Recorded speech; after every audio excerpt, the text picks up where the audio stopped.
telling me it was expensive, but I didn't realise quite how expensive it was.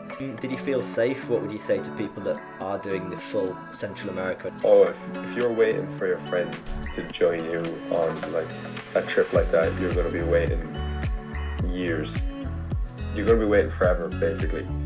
All right, nice. So I thought I'd just start off with some quick fire questions just to get started. So, in a couple of words, maybe a sentence, favourite country in Central America? Oh, probably Nicaragua. Biggest fear? Um, Lose my passport. Time you thought you'd lost your passport, wallet or phone? Oh, I actually lost like my hard drive. Um, I left it in a hostel in Panama, and I had Oh, gone on to my next stop, and I had to actually like turn around. When I got there, I spent one night. I had to turn around and go back to my last hostel to pick it up. and that was your first location? Yeah, well, it was. So I'd left Panama City, and I was in a small town, David, and then I'd left David and gone on up into. Do you know the Lost and Found hostel? The Oh, one yeah, up in yeah, the one up in the mountains. I was up there, and I had to turn around and go back down. Took me like 3 hours. yeah. Worst hostel you've ever stayed at?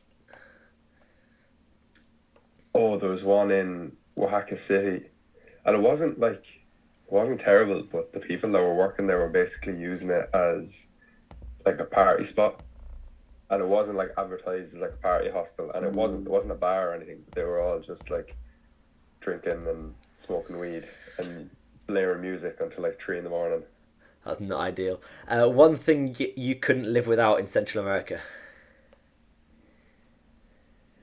Um, oh, it's probably like sun cream or One, like a bug spray or something like that. yeah. One thing you wish you had bought but didn't? Um, More sun cream because it's actually really expensive out there. Skydive or bungee jump? Oh, probably skydive. Toughest part about long bus journeys? Occupying yourself. And finally, scariest border crossing? Um, it wasn't scary, but it was really frustrating crossing into Mexico. It was really early in the morning, and there was obviously people going across the border to work, and they let like all of them ahead of me, and I was the last person getting onto the bus, so they all had to wait for me. Oh, right. You've kind of already briefly explained it, but go for it first. Just what route you took through Central America? So you flew into Panama. Yeah, flew into Panama City, made my way up through Panama, stopped in a little small town, David, up to Bocas del Toro, then through Costa Rica, only spent a week in Costa Rica, did Puerto Viejo, San Jose, and Playa del Coco, then up into Nicaragua, San Juan del Sur, Ometepe. What was after Ometepe? Leon, then Granada, or Granada, then Leon. Up into El Salvador. Spent one night in El Tunco because it cost me like $40 for one room. It was like the weekend and there was nothing free. Then up into Santa Ana in El Salvador. Then flew from San Salvador to um, not Tegucigalpa, to Honduras. I'm blanking on the San Pedro Sula. That was it. Oh, right, San really? Pedro Sula. Yeah, yeah. Flew into San Pedro Sula and got like a bus out to La Ceiba, which is like the little port town, and got a boat out to Utila. And, Then go on, sorry. and then you made your way into Mexico, Then made my way up into Guatemala. Guatemala. So like had to double back on myself, say, and then go back up to San Pedro Sula. To I was going to the Copan ruins Oh yeah. up in like northern Honduras, and then crossed over into Guatemala. And what would you say was your favorite place? Which place would you go back to? Probably Nicaragua. I probably didn't spend long enough there, and I should have. See, I heard it's one of like the cheapest places in Central America. Was it safe though? Do you Yeah, feel? yeah, I didn't feel unsafe at all, and like we went out as well. Like San Juan del Sur is like your typical like surfery laid back kind of place, but then the likes of Granada and Leon were these really nice little colonial towns, and Ometepe is like two volcanoes on a lake, and it's just like mad. There's a half the island has like proper roads, half the island doesn't. Yeah, like really cool if you want to like hike and things like that. Okay, because I was gonna go up into Nicaragua, but I couldn't because it was on our like the government said don't go at the point where I was going, so I couldn't actually get in at that point because of COVID, I think. Yeah, so I had to go straight into Costa Rica and spend longer in Costa Rica, but it meant that I had to spend a long time in San Jose because all the buses in Costa Rica just kind of all diverted into San Jose, and I thought that was like I couldn't stick the place. It felt really unsafe and built up, and there was nothing there. What did you think of it? That's yeah. I was actually going to ask you about San Jose. Yeah, that was I didn't like it. I spent 2 nights there, and like you said, if buses didn't have to go through there, I probably wouldn't have stayed. But I was speaking to one lad in Panama, and he said, "Oh no, like take your time in San Jose and like go to museums and things like that." And I remember I got off the bus at the bus stop, and I checked. I like downloaded like offline Google Maps. I'm not sure what did you use to like Yeah, I used that get as well. around. Yeah. Yeah, so I had like San Jose downloaded, and I like put in the hostel, and I was like, "Oh, that's grand. It's only a 15-minute walk." Like, so I was walking through the city, and I was like, "This isn't nice. It's just like rubbish. It is. Uh, like half the places are like closed down, boarded up. Maybe no, I'm not sure. Did you find like I don't know, your equivalent to like Oxford Street in London or O'Connell Street in Dublin? Was there one of them? No, I couldn't find anything. I found no, even did a walking tour, and there was the guy didn't really know what to show us. It was just this tiny little park, or the main square was all it had was McDonald's, Starbucks, and it just didn't feel like Costa Rica at all. Especially if it was my first location, so I was expecting something like amazing. You hear Costa Rica's all parks and stuff, and then you see that, and you're not impressed. Yeah. Did you make your way up into Monteverde or La I Fortuna? did eventually. What happened was I did like a turtle conservation project Oh, near okay, cool. Tortuego National Park. So I was there for a week, or was meant to be there for a week. I ended up leaving early, but then I had to go back to San Jose and up to Monteverde. So I did. I made my way in Costa Rica. So I spent about three weeks there, I think, just because I couldn't spend more time in Nicaragua. Yeah, I get you. And like, so I really enjoyed like Playa del Coco because it was like by the beach, really like chilled out. But I I wish I got a chance to go to like La Fortuna or Monteverde, but I found it very expensive. It to do How, anything, yeah. yeah, like how did you find the like? Did you find it tough to like budget there, or were you budgeting? Uh, I definitely found it way harder to budget in Costa Rica. So in Costa Rica I did Monteverde, Manuel Antonio, Vita, and also this turtle conservation project. But to get from Monteverde to Manuel Antonio, which is quite kind of like a big tourist route, there was no buses, so I had to get a private shuttle, which cost about 40 pounds, Yeah, which was it's just silly money for Central America. You'd never expect to spend that much on basically anything, when you're thinking hostels are about 13 a night. So that wasn't good, but Monteverde was definitely worth it. There was so much to do. I did this zip line where you went across the entire canopy and basically finished with this kind of bungee jump, but you go feet first rather than head first. yeah, That was insane. Uh, yeah. I've seen a few videos of that.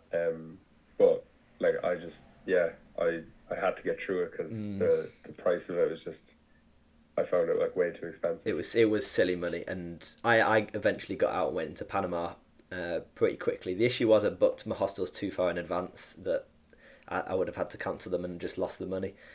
Uh, so yeah, I did head into Panama eventually because everyone kept telling me it was expensive, but I didn't realize quite how expensive it was. Out in Costa Rica. Yeah. Yeah, I was the same. Like people said, like, oh, it's like a little bit more expensive than Panama, but I thought Panama was okay because it was very easy to find. Like you said, like hostels, 13 quid a night, food like $2-3 a meal. I found that like easy enough to find in Panama. Towards in Costa Rica, especially like San Jose and then Playa del Coco, I found it very tough to find stuff for that price. Mm. It was all like And what 20, yeah. 25 quid a night. And what would you say for tips to eat in these Central American countries to keep it cheap? Because obviously you can go to restaurants, but they're kind of like home prices. They're not too far off. In some of the destinations, that we'd pay about 10, 11 quid for just a basic meal. What would you say to keep it down? Yeah, so like you did in San Jose, I'd say do a walking tour. If you're in like these popular places, do a walking tour because the person showing you around. Did you do any except for in San Jose? Did you do more of them? I only did I did in Guatemala in Antigua as well, but that Yeah, was it. and in Antigua, did they show you like there was like a little shop on the corner, or there was a little like restaurant in the corner, and you walk in, there was like the open fire with like the Yeah, chickens yeah, I went. burning. Yeah, yeah, yeah. Saw Yeah, that. yeah. That was insane. So I'd recommend doing a walking tour, and then the person showing you around will show you where the locals eat, and Mm. that's generally going to be the best place to go. Or if you're in, where was it? In San Cristobal, there was like quite a busy like main street, and I would say go 2 or 3 streets over, and then you'll find like the lesser expensive restaurants, Mm. basically. Because I agree.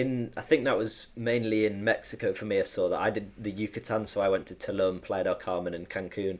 And the main strip was so expensive, but all you had to do was just go 3 blocks, as they call them, away from the Yeah. street, and it's just cheap. We had like a 50p pizza, 50-cent pizza. It was insane the price difference just from going off the main street.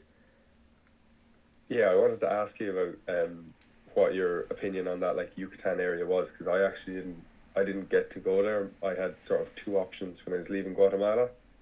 I was like, okay, I can do Yucatan and then fly out to Cancun, or I can go like left, do like San Cristobal, Oaxaca, Puerto Escondido, and Mexico City, and then fly out of Mexico City. So eventually, or like I ended up doing that one.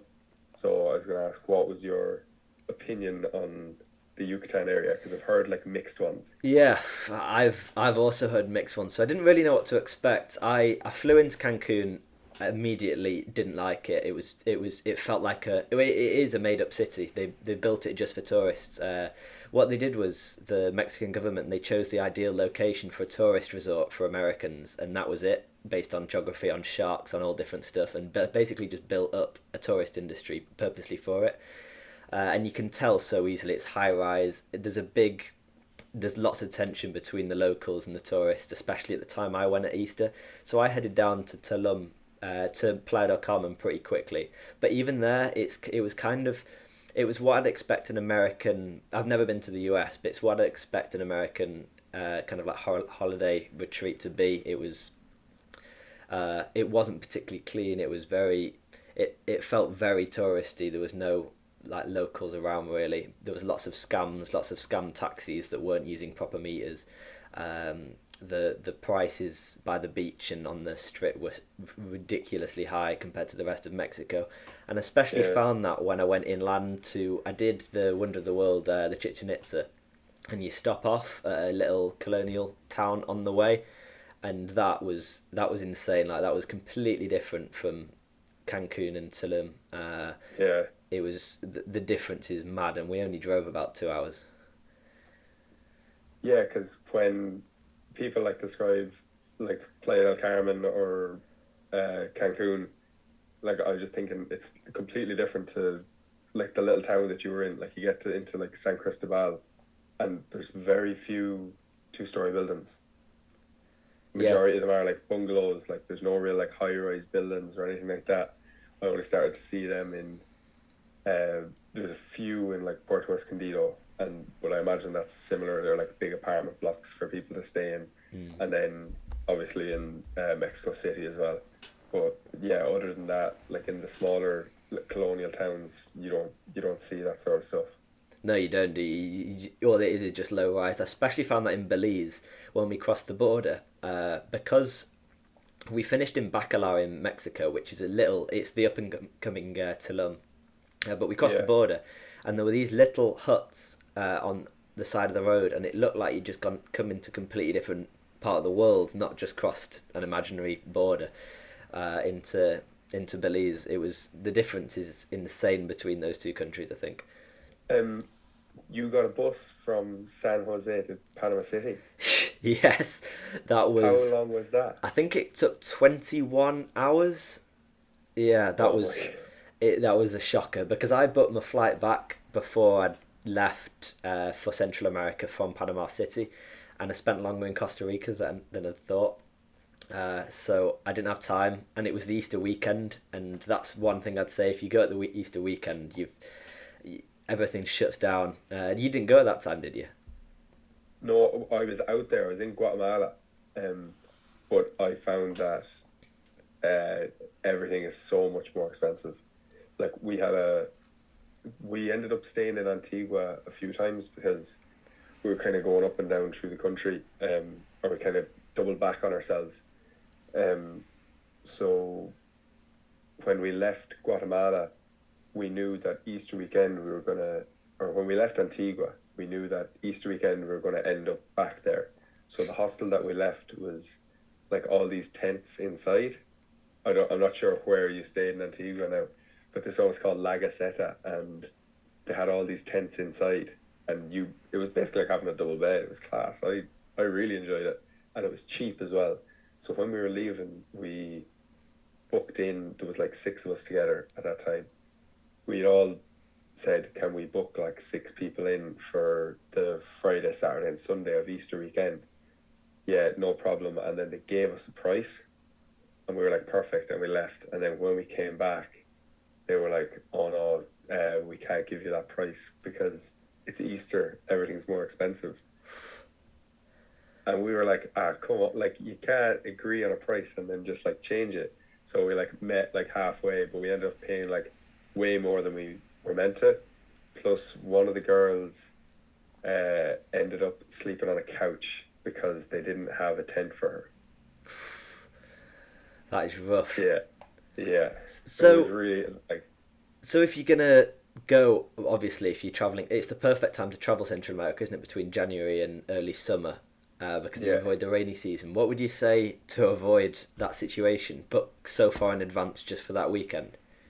yeah. Like if I mean, you can always chance it and just show up, and a lot of the time it does work out for people. Now, it didn't work out for me in El Tunco on just like a random weekend because it's really popular. So I would say if it's going to be a holiday or if it's a really popular place like the likes of um, Tamarindo in Costa Rica is like really popular for surfers, or El Tunco in El Salvador, yeah, you're going to have to book in advance or bring a hammock and ask if you can tie it up. Yeah, we'll get desperate You will then. because yeah, like there isn't really another option because it's become so popular. I suppose especially the time we went because majority of the world was closed. Especially I'd say a lot of people would have been looking to go to Southeast Asia, but they couldn't. I know that was my plan Yeah, that was my originally. plan as well. Yeah, and I couldn't go, so I obviously settled on Central America, and it sounded from the people that I spoke to like that was a lot of people's plans was Southeast Asia or like Europe, but they couldn't do it, so they ended up in Central America. Plus, they had had a pandemic for like 2 years, and loads of the places were closed. So now you have like three times the amount of people with like half the amount of accommodation. So you have to book in advance Mm. if you end up in a situation like that. Yeah, no, I'd agree with that. Luckily I was in Panama City, which has quite a lot of accommodation, so it didn't really raise the Yeah, prices that much. But I can imagine in the small towns where there's only a couple of hostels, it really does skyrocket. Oh, like when I landed in El Tunco, I was after getting a. I was told it would take 5 hours on boat from Nicaragua. So like I had two options. I could take a bus that went through a part of Honduras and then into El Salvador, or I could get a boat that skipped Honduras and went straight from Nicaragua to El Salvador. And I was told it'd take like a third of the time. So I was like, perfect, I'll do that. It was quite expensive. It was like 80 euro or something like that to do it. Um, but I was like, look, save me the hassle. I'll get to that. I'll get to El Tunco with like loads of time. And I got there after 13 hours. It was meant to be like five. And I think that's another problem with a lot of these like border crossings. Sometimes you don't know how long it's going to take. Like I was 10 minutes going through the one in Guatemala, but the one into Mexico I ended up waiting ages because they decided to let all the locals in ahead of me. And yeah, if you're planning like a border crossing, I'd say leave early. So I like ended up in this town or I ended up in El Tunco and couldn't find any hostels. Like all of them were like booked up, and then had to fork out 40 quid for a private room. And people hearing it might say 40 quid, that's not much, but compared to the average hostel price, that's like four times the price of what you'd expect to pay. Yeah, Uh, to put in perspective, you'd try and spend about $5 on like one meal, for example. It's expensive for the local area, and that $40 is what you'd then spend on like a more expensive activity or something to take exactly. up multiple days. Yeah, or like I think hiking a Castanango was like $30, like, and that's like an overnight Mm. stay in like a hut. You have like a guide and things like that. So yeah, when you're trying to like save money, like $40 for accommodation, especially in El Salvador, where the rest of them were like when I went to Santa Ana, I think it was €6 a night, and that like so the contrast in them prices is absolutely outrageous. But it's because it was a popular area, weekend, and it's known for parties. So just all the accommodation gets like swept up. And on Honduras, on El Salvador, I didn't go, but I got the impression, like that. What was the place you flew into? That it's known as the murder capital of the world, isn't it? Oh yeah, like Tegucigalpa is the capital of Honduras, and then San Pedro Sula is the place that I flew into. Because I've heard, Now I didn't go on. because I've heard like pretty bad stuff about that. Is it the same to at that point?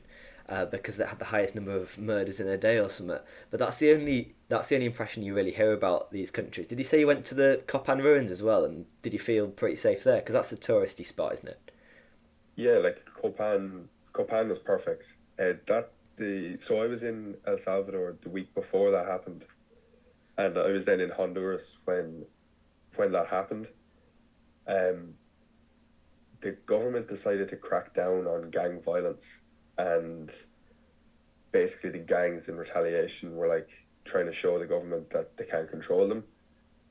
So the impression that you get is that oh the whole country is dangerous, but in reality it's like such a small minority of people like basically fighting themselves. A lot majority of it is gang on gang violence, and unfortunately we don't hear about the other 98% of the realistically it's probably more than that, but like the other 98% of the country that's like perfectly nice. When I was in Santa Ana, the owners of the hostel like took us out for drinks. There was a quinceanera going on. The hostel like used to host events, and there was a quinceanera going on, and the parents came in and were like, "Oh, come out and have a drink and party with us."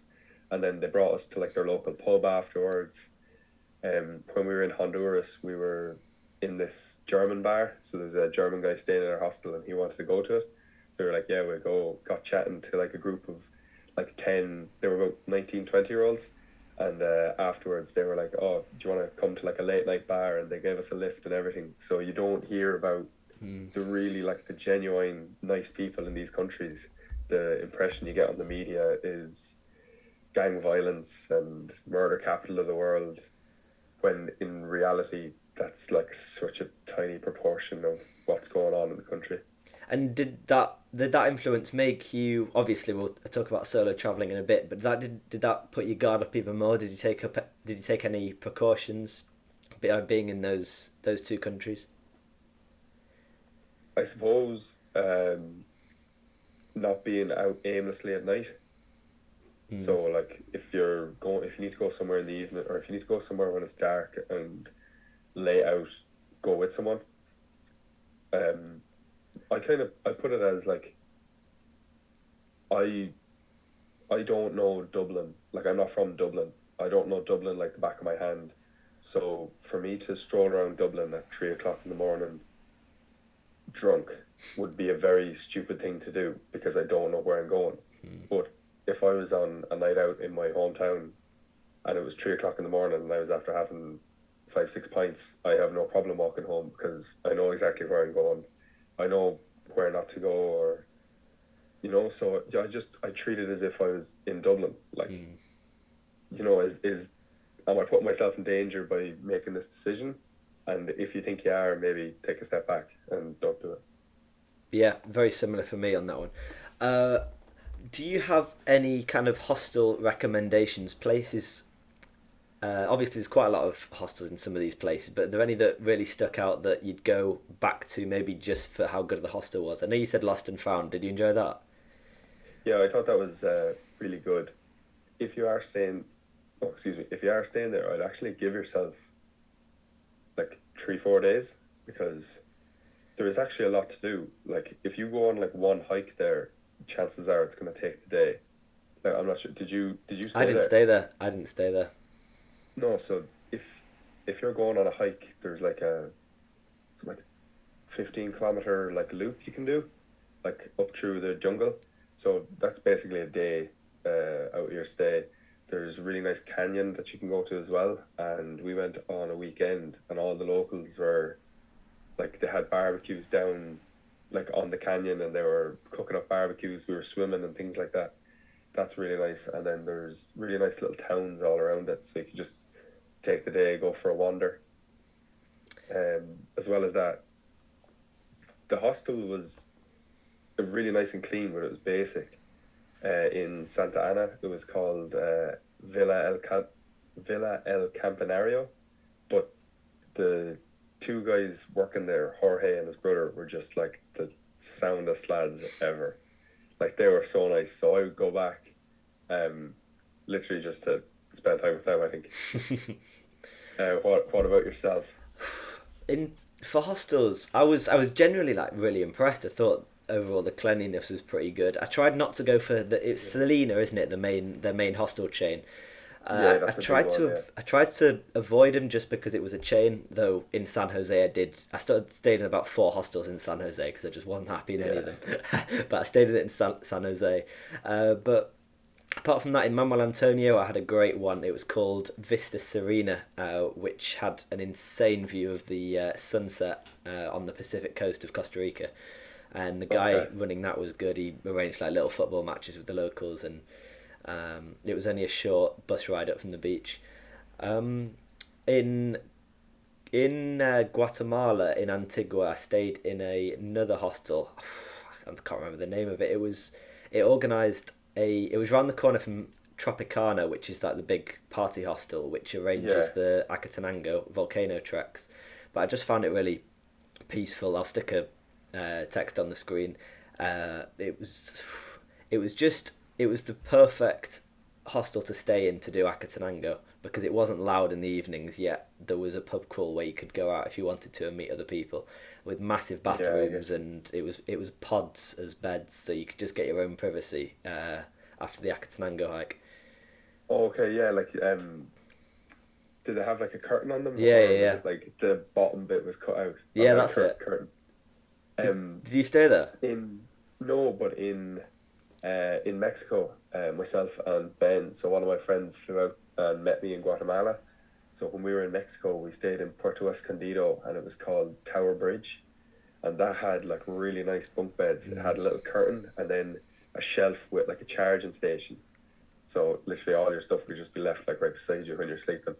and I thought that was actually lovely as well. Yeah, because when I look for hostels, there's three massive things. It's having a shelf by the bed, so you can just put your phone on there, so you don't have to. Because I've stayed in so many hostels where you got to put your phone. It sounds like such a tiny issue, but it's so annoying having your phone drop off the side of the bed when you kind of need it close to you and your passport, Yeah, especially when you got to charge loads of stuff for the day. And also the curtain makes such a big difference.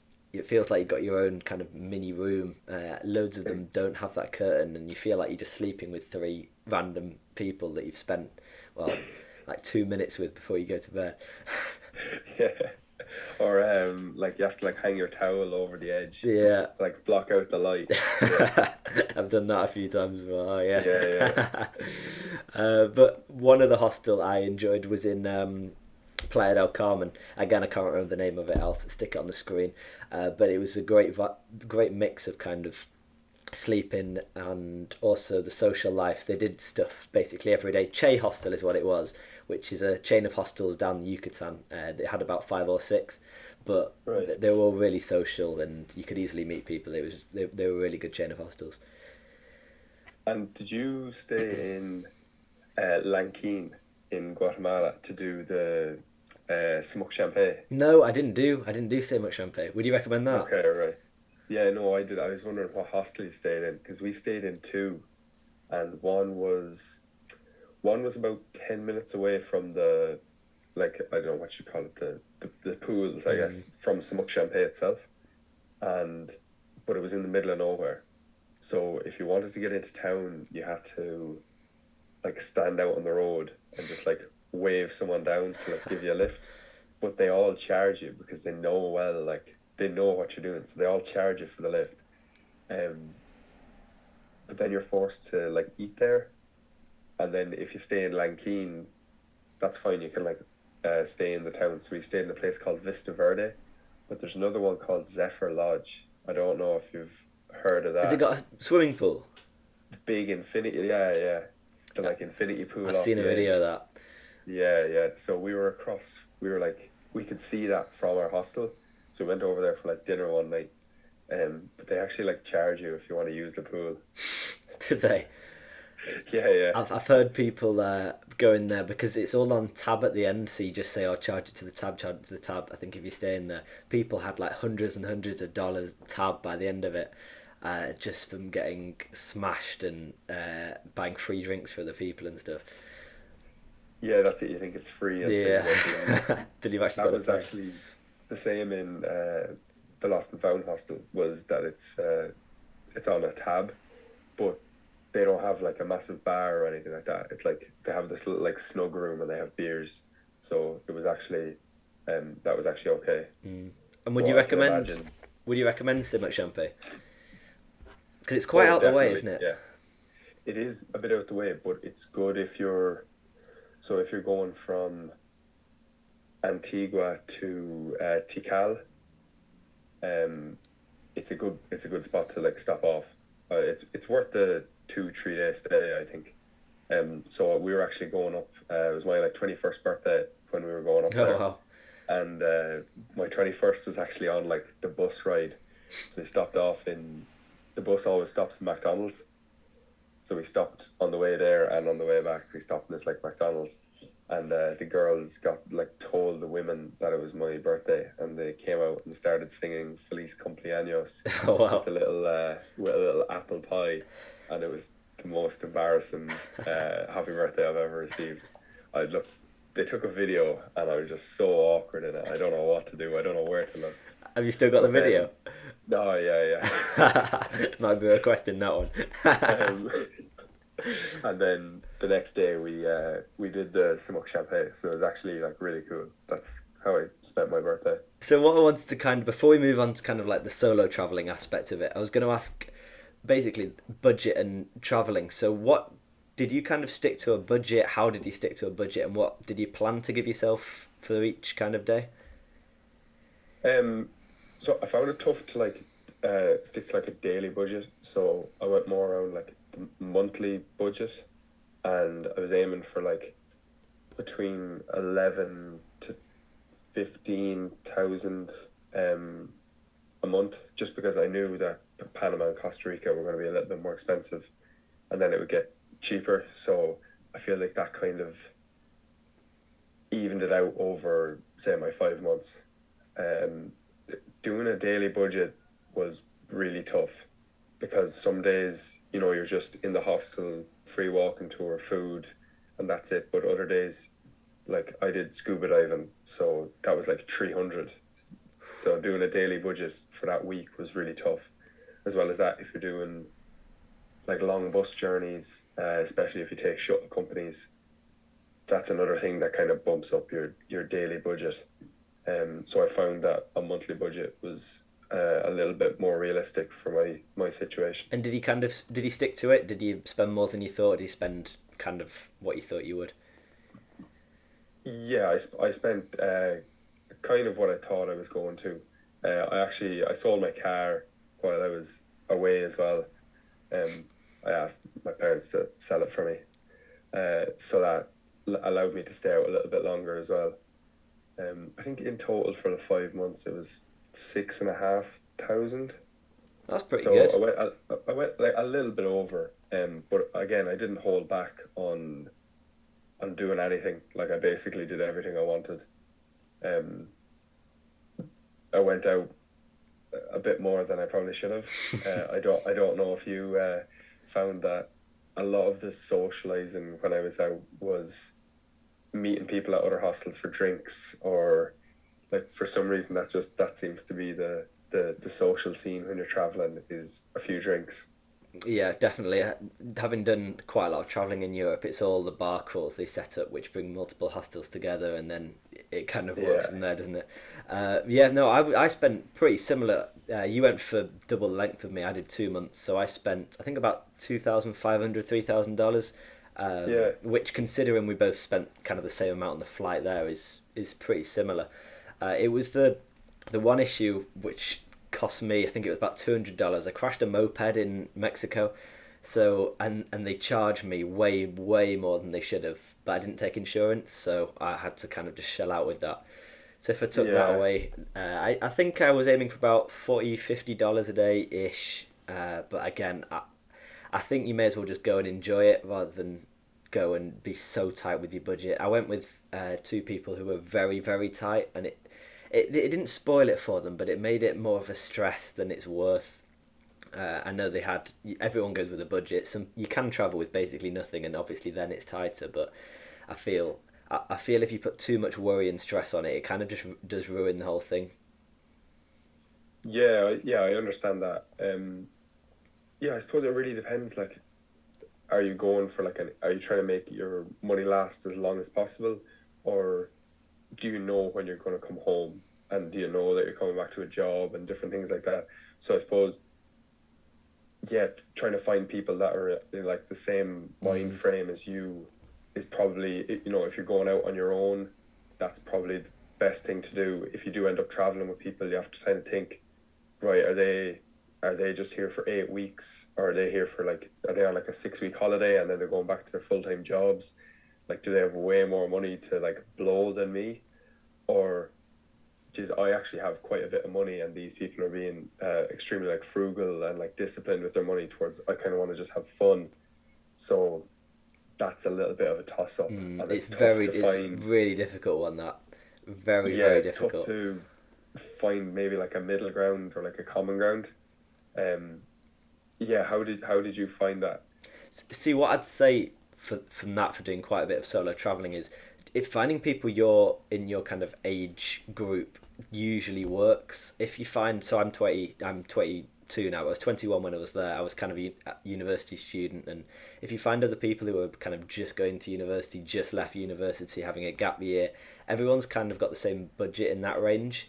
Sometimes you Yeah, come across 25, 26-year-olds who, like you said, have just come out of a full-time job. uh, the difference couple of years makes between 22 and like 24, 25 is pretty big, so it's important to get that from early on so you don't get too close to them, promise too much, and then have to split because of money, because there's nothing really worse than that. yeah. I noticed that when I first landed in Panama. I was staying in the hostel, and it was one fella was like just on like a 2 or 3 week holiday. Another girl had like just like left her like full time job. And another woman was like making money while she was traveling. And we went to this like little national park, and that was grand. And then afterwards, they went for food, and they went to this like quite nice like Mexican restaurant. And I was kind of like, I'll just have a few little tortillas there. And then afterwards, I went off and got some $1 empanadas when because the it was just a ridiculous price, like. So I suppose it's finding a way of doing it without being that obvious, I Mm. guess. Yeah, yeah, and that, yeah, I completely agree with that. I mean, you can always get the cheapest thing on the menu if you do. It's fine to splash out every now and then, I guess, but you have to definitely be aware. One thing that took me by surprise in Central America was how expensive the actual restaurants were. The ones that any tourist could go to with a full time job, and it would just be kind of like normal price as Yeah, like in Ireland or in the UK. Uh, yeah, that was an unpleasant surprise. yeah, you could if you wanted to spend money, you could do it very, very Mm. easily. Like especially like if you stay in private rooms in hostels, like they can be like 35, 40 quid. If you're going to eat out, if you go to like nice restaurants, because they are like it's developing like quite rapidly. So there are like really nice restaurants in a lot of the places, and you could end up spending a fortune if you're not careful. Um, We so stayed yeah, in I one. suppose. We stayed in. But we didn't stay. We went to a restaurant on the side of a road. It was basically just a shack, a little hut. It was near Tikal National Park though in Guatemala. So Yeah, they exploited the tourists like mad. For some pancakes, it was about $10, and it was just normal pancakes, and they were pouring the pancake mix from the shop next door into a pan. Uh, it's stuff like that. It's so easy to spend money if you just went off the tourist trail a little bit. Whether you want to do that or not, the prices can drop like tenfold. yeah, definitely. Where was your worst food experience? I, to be honest, overall, I wasn't actually that impressed with Central American food. In Mexico and Guatemala, it was fine. I enjoy Mexican food, so that was good. Costa Yeah, Rica was 100% my least favorite food. Their their food was kind of rice, beans, and a little bit of meat, and that was always the cheapest kind of thing. And I just yeah. wasn't a fan of the taste like at all. I didn't No, have any.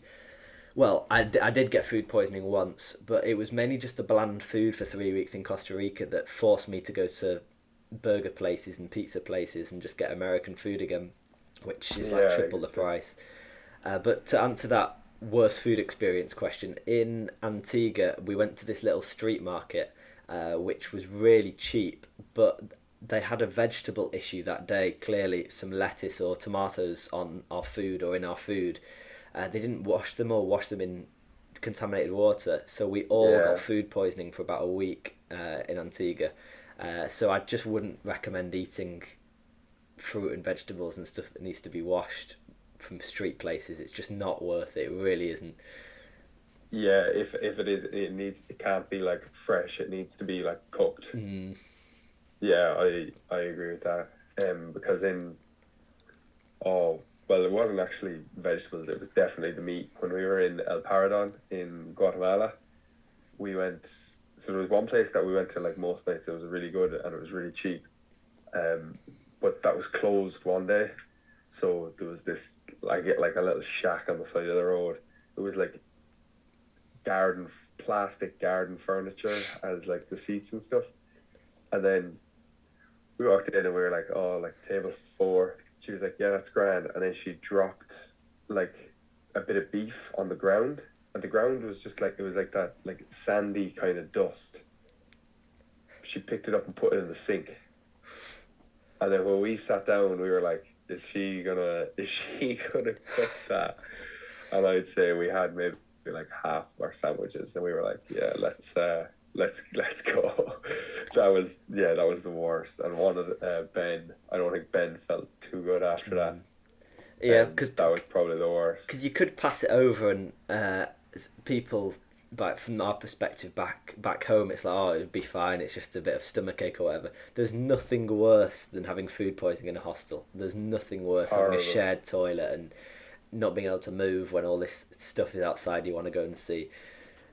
Yeah, it wasn't food poisoning now, but in Smuck Champay, you can get sick from the water if you take in too much of it. There's like a bacteria in the water, and so the little like pools that you swim in are fine. They're like separate to the river. There's like the pools are say like lying on top, and then the river runs underneath this sort of like slab of rock.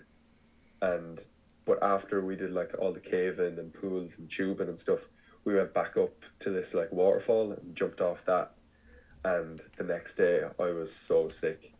I was on this like deck chair for hours, and everyone else went back to the pools, and I was just left in a heap in this deck chair.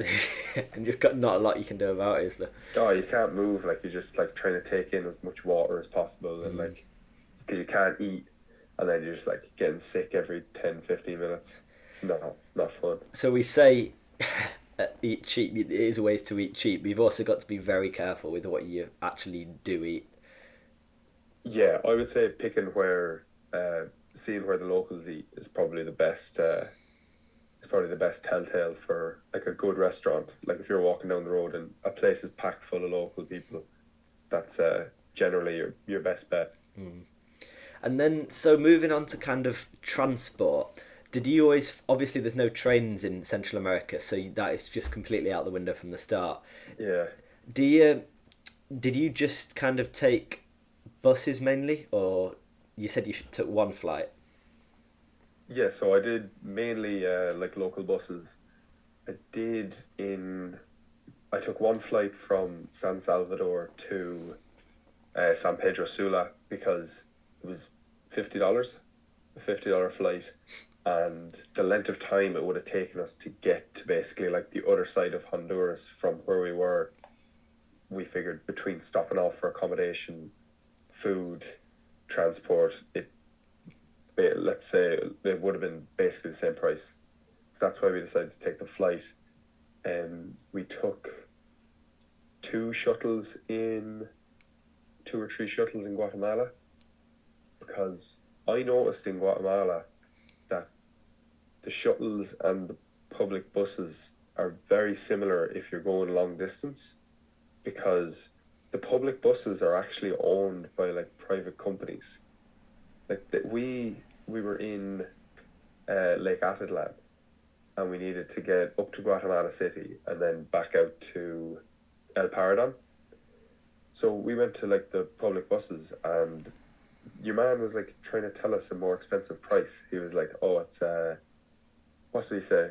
150 quetzals or however much it was," and I was like, "There's no way there's no way that that's right." So I got on the bus and I asked the people sitting on the bus. I was like, "How much did you pay to go? How much should I pay to go to Guatemala City?" And they were like, "Oh, 75 quetzals or however much it was."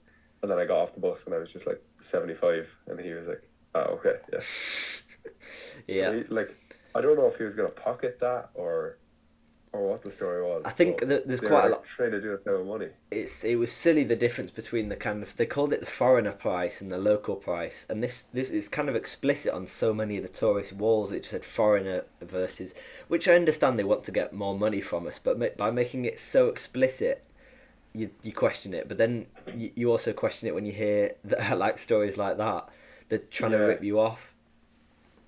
like I hadn't experienced that in any other country, No. especially for public buses. Like the public bus is the public bus. If it's €5, it's €5. But for some reason, when we were in Guatemala, like taxis are a little bit different because I don't know, for some reason they just seem to get away with that sort of stuff. Um, but no, for the public buses, it was the only place that for some reason tried to charge us more because we were tourists. And there are kind of three main ways of getting about Central America really on this. So the long buses, which is, for example, the one I took, San Jose to Panama City. Yeah, Those are like Tika bus. It's big bus companies that do kind of long journeys and don't really stop. Then there's private shuttles, which is more expensive. So they're about $40, $50 ish. and they pick you up from your hotel and then drop you off somewhere else along with a shared group of other people. Yeah. And then there's the chicken buses, which I took one of, but they just looked like a death trap. Did you take any? Yeah, most of the time we were traveling by chicken bus Can you sum that or up? What is a chicken bus? like the chicken buses are old American school buses, and majority of the time they have these like mad paint colors on them. There could be like stickers of just like random people on the sides of them. The exhausts come like they have like dual exhausts right up to the top, blowing black smoke everywhere. Excuse me. And they stop every like 2 minutes. There's people like hanging out the sides, but they're great crack. They're so fun. The only time I was like genuinely scared when I was in one was leaving Lake Atitlan, because you come up through the mountains and it's really like windy, and this guy was absolutely flying it because we'd been held up in traffic.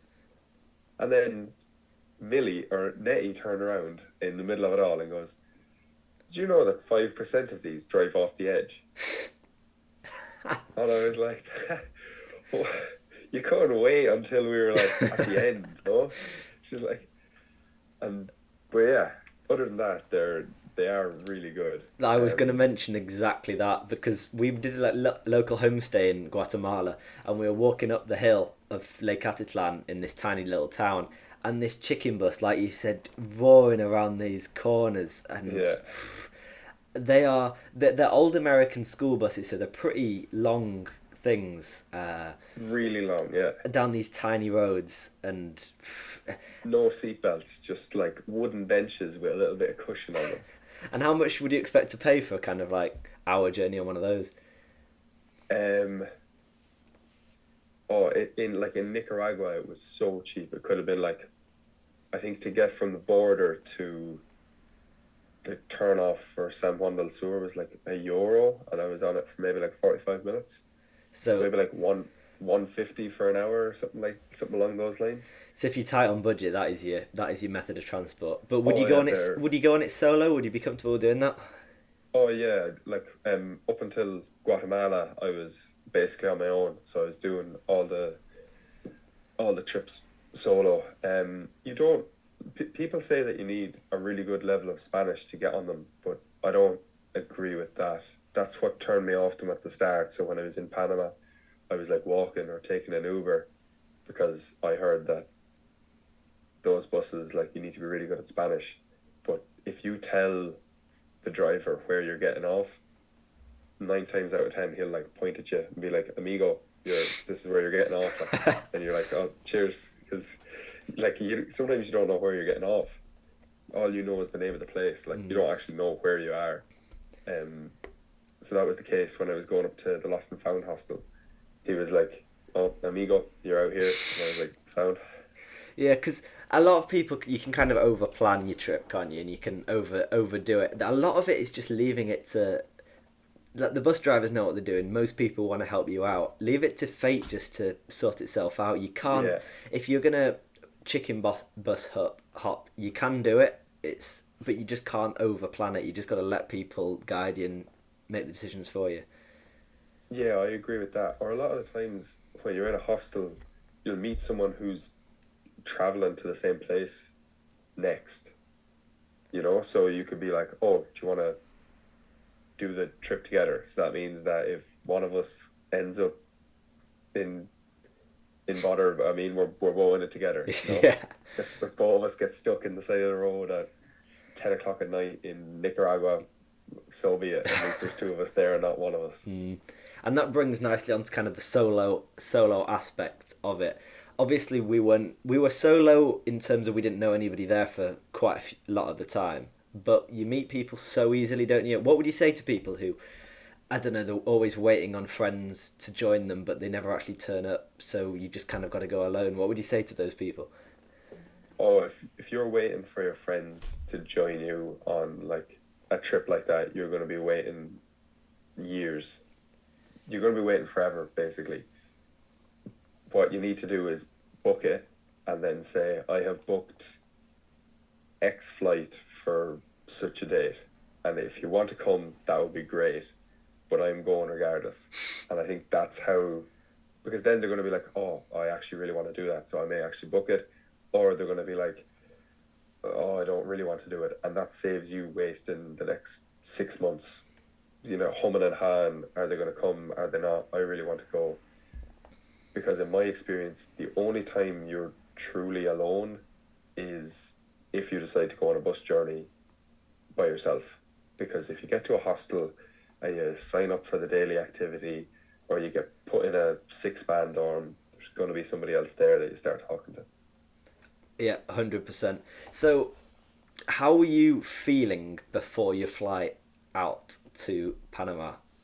As in, didn't you take a stop over at Paris? How were you feeling during that kind of 12-hour period where you were just completely on your own? In Paris, I was actually, so I landed in Paris and I was like, this is grand. And then I got to my gate and I sat in my gate and I was like, I need a passenger locator form for Panama. And I hadn't got it Great. filled out. So I was trying to fill it out and it was not working because I like tried my data, tried connect to the internet, and it just wasn't working. And when we were getting ready to board the plane, so like everyone was like standing up in line ready to go onto the plane, it finally worked and I was able to fill it in. So I was pretty nervous at that point. But other than that, I think it was more like it was so new. It was nearly like a sensory overload. Like all this like new information was coming in, and like, oh, I'm completely on my own, and like I can basically do and go wherever I want. So I don't think it really hit me that I was completely on my own. Like there's nobody there really to help. Yeah, and did you find looking back on that first day, you were panicked so much more afterwards than you were actually before or during it? Because you felt like you had to be confident just to go out and do it and find the first hostel and find the first. It was all about finding the first stuff, and then that kind of gave you the belief that you were like it was fine. Yeah, I agree with that. So I had a hotel booked for the first night, and after that I had nothing. So when I got to the hotel, I I arrived in Panama late, and when I got into the hotel, and I just booked a hostel for the next 2 nights, and it was actually only around the corner. And then once I had that booked, it was kind of like, just that's not that hard. If I can just repeat that every time I get to somewhere new, like I'll eventually make my way up the country. Yeah. And that's basically what I did. It was like every day, I tried to do it maybe like 2 days in advance. So then when I got to my next hostel, right, I have 2 nights here, then where am I going? And I was kind of doing it in like 2 or 3 day slots. And that's how because if you try to do the whole thing, you're undertaking such a big task. It's like if I decided to start running today and I'm like, I have a marathon in 3 months, forget about the marathon, try to run 5 kilometers, and that's it. Like you take it in like chunks rather than the whole thing all at once. I found that helped. Definitely. And did you feel uh were you worried about spending the entire thing alone that you wouldn't meet people before you went, or did you actually believe you would meet people? I'd be quite extroverted and like I nearly talk to the wall, but that no, I suppose that didn't really cross my mind, to be fair. But if it is something that people worry about, I would say like staying in hostels is the best way to do that, and signing up for whatever activity they have going on. Like for anyone that hasn't stayed in a hostel before, a lot of the times there'll be like beer pong tournaments, or like they'll do pub crawls, or it could be darts, table football, uh, water polo, is that it? Like Yeah. volleyball in the pool, like different things like that. Just sign up for them, and even if you get there and you end up not taking part, there's going to be a swarm of people there, and they'll just come up and start talking to you. Yeah, definitely. And even if you don't have the confidence to do a massive trip like this first, just book a hotel in just to book a hostel in Ireland or wherever, just a local town, just to Yeah. prove to yourself that it's actually so easy to meet people especially when you're alone. It's even easier than if you were traveling with somebody.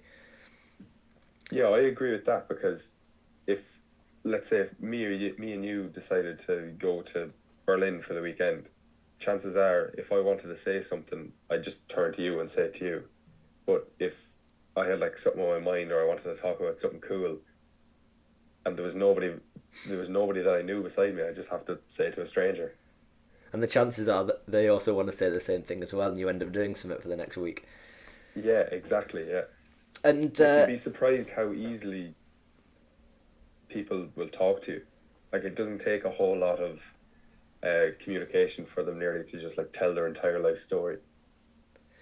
And yeah, using that, what are the best ways you'd say to meet people in hostels are, apart from all of these different activities and pub crawls and stuff?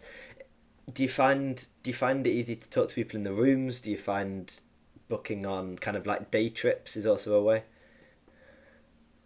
So if you first get into your hostel and you're gonna put your bag down and there's someone there, say, "Well, how's it going? My name's Adam. What's yours?" And that's literally, and you'll under people get asked the same questions all the time, and there's no problem asking them. It's always like, "Where are you from? Where have you been? And where are you going?" You get so sick That's of that by the end, don't you? But I know, but it's that's the like best way. literally the best Yeah, icebreaker. It's just, "What's your name? Where are you from? Where have you been? And where are you going?" And then you could be like, "Oh, I'm actually going there next. Any recommendations?" And then yeah, I think that's like the best way to like break the ice if they're in the room. Um, if someone is sitting down having breakfast in the morning, ask, "Can you join them?" definitely. No, No, definitely, I'd agree with that. there's like there's completely different ways. And then if you're on a bus together, same thing. "Hi, how are you? Have you been staying here long?" Uh, just small questions because people quite enjoy to talk about their experiences. I mean, like that's what we're doing now. Hmm. Like you're talking about like things you've done, things you want to do, and yeah, if you can just like ask questions, I think that's the best way to get to know people. And overall, kind of looking back on the trip, what has it changed you that 5 months in Central America? Has it made you appreciate anything more? Because a lot of people go away and they think, "Oh, I'm going to be life changed. I'm going to do all of this." I personally never really get that, but it does make you appreciate certain stuff and change certain bits about your home life. But what is the big advantage? What's the big change you've seen from those 5 months? Because 5 months is a pretty long time. Yeah, like you were saying there, like I haven't like necessarily like what you say found myself or anything like that. You know, like people say like I'm gonna go find myself. It was more like, oh, like I wake up every morning and I don't have to worry about where I'm sleeping tonight. Oh, what happened there? No, oh, Hello. I don't know what happened to my computer Yeah. there. Um, yeah, it's more like waking up in the morning and being like, I know where I'm sleeping tonight, and like I know I can go downstairs and just like open the fridge and have something to eat. It's like more the small stuff, or I have more than five t-shirts that I have to wear, and like you don't have to worry about getting it washed every like few days, but also like how big the world is, but at the same time, because of like the internet now, it's like ridiculously small. Definitely. You know, like Yeah. we happen to be in the same place, like roughly around the same time. Like we never met each other, but you just came across my video and decided to shoot me a text. Again, like I met two girls in Panama, Nettie and Millie, and I was in London 3 weekends ago with them. So it's like you build like really cool connections with people, and they're literally from all over the world. Yeah, I think that is the best part. You can have so many contacts with people from all around the world, and they see their lives. You only meet them for a couple of days maybe, but you see what happened before, what happened after, and you can kind of just keep in contact and see how similar people's lives are is insane for me. I couldn't believe, even meeting locals, how their lives are pretty similar to ours in terms of their comfort. Their obviously they might have different backgrounds, different amount of money, but the areas they live in are actually pretty similar. They have a decent standard of life, way better than I thought they would do in Central America, especially in kind of Guatemala, where you get a pretty negative impression of it from the media. But people are Yeah, genuinely fine and happy and healthy, and I think that was the thing that made me appreciate it. That the world, as you say, is actually much better and smaller than you think it is. yeah. One thing that like really struck me was in El Salvador, people like are coming up to you and they're like, there's just like random people. It'd be like walking up for a coffee and someone stopping you in the middle of the road, going, "Where are you from?" And you're like, "Oh, Ireland," and everyone thinks you're from Holland because you get Irlanda and then it's Olanda in Spanish. Right. So they all think I'm from Holland, but they're like, "Are you enjoying my country?" And if you want good food, here's where you can go get good food. And just like generally how welcoming and helpful they were, like really, it was actually astonishing because I can't imagine it happening in Ireland like that. Even though I would say Irish people are quite friendly, I can't imagine them just like stopping a random person in the street to ask them how's their day going. And I think that is summed up. I looked through a few of your videos and the comments. A lot of people from Guatemala, Honduras, El Salvador are so they want to portray a good image of their country, and they've commented Yeah, loads on my Guatemala video saying like "Welcome to Guatemala. Hope you had a great time." I looked through. I think it was your Honduras one where just loads and loads of local people yeah, actually want to get positive image about their country. And it's funny because the comments of YouTube videos do a pretty good representation of that. yeah. And actually, one thing was actually I was reading the comments, and one was like, yeah, I know it's quite upsetting. One lad was saying, "I live in California, and I've always been ashamed of saying that I'm from Honduras because of the bad reputation that it gets." Um, but thanks very much for showing and speaking kindly about my country. And I just thought, like, imagine someone saying, like, imagine me being like ashamed to say that I'm from Ireland because of the negative portrayal that it gets in the media.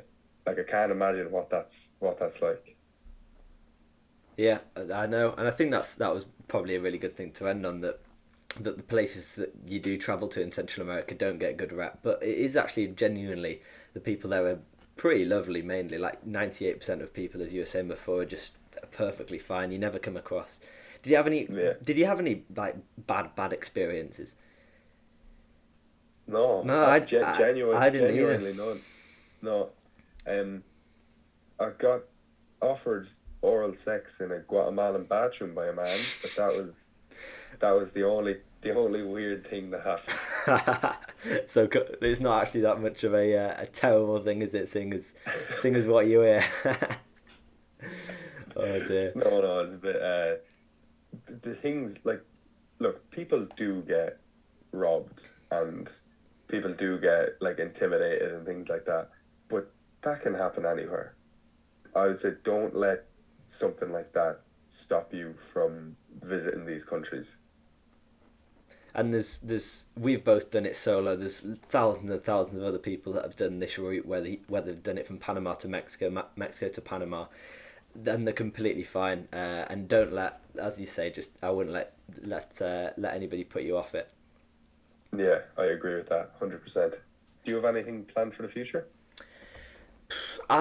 Would love to do Southeast Asia next summer. Right. My main aim. I took a year off last year. I wanted to complete all of Europe, and I'm almost there. I'm two or three countries off, Jesus. which was it's been my aim for about 5 or 6 years. And so I really want to go to Southeast Asia, which was meant to do as you were in March. So that's kind of my aim of next year, saving up for that and finishing university. What about you? Sweet. I have Australia in January. I have a 2 week stop in Indonesia first, and then I'm flying to Brisbane. Lovely. What, on like a study abroad? Not study abroad. Like working visa. Yeah, working holiday visa. So I have a year, and then after my year, I plan either South America or Southeast Asia, just depending on money and stuff like that. So videos to come on that. Yeah, 100%.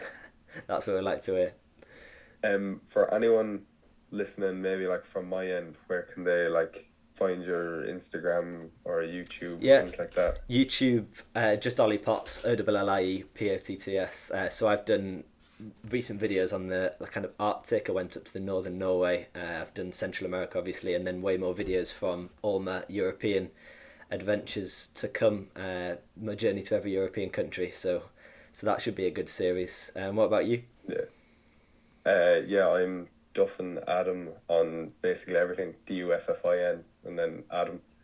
Apart Uh, from your email. yeah, yeah. Apart from my email is the other way around. But yeah, Central America, a little bit of Europe, and a little bit in Ireland. Hopefully, a lot more to come in the future. But Nice. yeah, it's been a pleasure chatting to you, man. You too. We could go on for hours. Yeah, definitely could. Great. Well, see you later. Right, take it easy, man. Good Cheers. chatting. Bye bye.